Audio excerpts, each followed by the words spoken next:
সম্মানিত দর্শক শ্রোতা, আসসালামু আলাইকুম। সূর্যোদয় বাংলা মিডিয়া আপনাদেরকে স্বাগত। জামাল সর্দারের আদর্শিক বাড়ি শরীয়তপুর জেলার গোসাইরহাটে অবস্থিত। বাড়িটির চারপাশ জুড়ে রয়েছে নানা রকমের ফলজ গাছ, যেমন আম, পেয়ারা, লেবু, পেঁপে, কলা, জামরুচ, লিচু, কালোজাম, বরই, আমড়া, কামরাঙা, ডালিম, বেগুন, মিষ্টি কুমড়া, ঢেঁড়স, পাটশাক, লাউ, পুঁইশাক, বোম্বাই মরিচ, মধুকর, শিম, বটবটি, মিষ্টি আলু, ধনিয়া পাতা সহ অসংখ্য শাকসবজি ইত্যাদি, যা বাড়ির পরিবেশকে সবুজ ও শান্তিময় করে তোলে। এই সব গাছ শুধুমাত্র ছায়া ও সৌন্দর্য নয়, বরং পরিবারের জন্য পুষ্টির উৎস হিসেবে কাজ করে। বাড়ির আশেপাশে আছে একটি পুকুর, যা জলে ভরপুর, জীববৈচিত্র্যময়। পুকুরটি মাছ চাষের জন্য উপযোগী। বাড়িটি প্রায় 200 শতাংশ জমির উপর নির্মিত। এই বাড়িটি কেবল একটি বসবাসের স্থান নয়, বরং প্রকৃতির সাথে মিশে মানুষের শান্তিপূর্ণ সহাবস্থান একটি অনন্য উদাহরণ।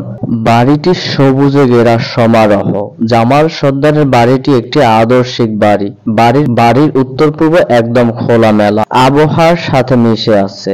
বাড়িটি বিভিন্ন ধরনের ফল, শাকসবজি তারা খেয়ে থাকেন। মাঝে মাঝে স্থানীয় বাজারে পাইকারি দামে বিক্রি করে তাদের প্রতিবেশীদের মধ্যে খুশি মনে ফল ও শাকসবজি বিলিয়ে দিতে আনন্দ পান তারা। দর্শক শ্রোতা, আপনারাও চাইলে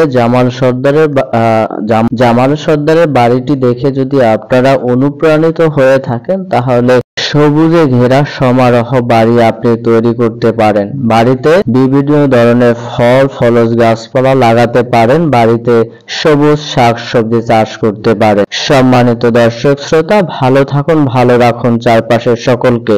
সূর্যোদয় বাংলা মিডিয়ার সাথেই থাকুন, পাশেই থাকুন।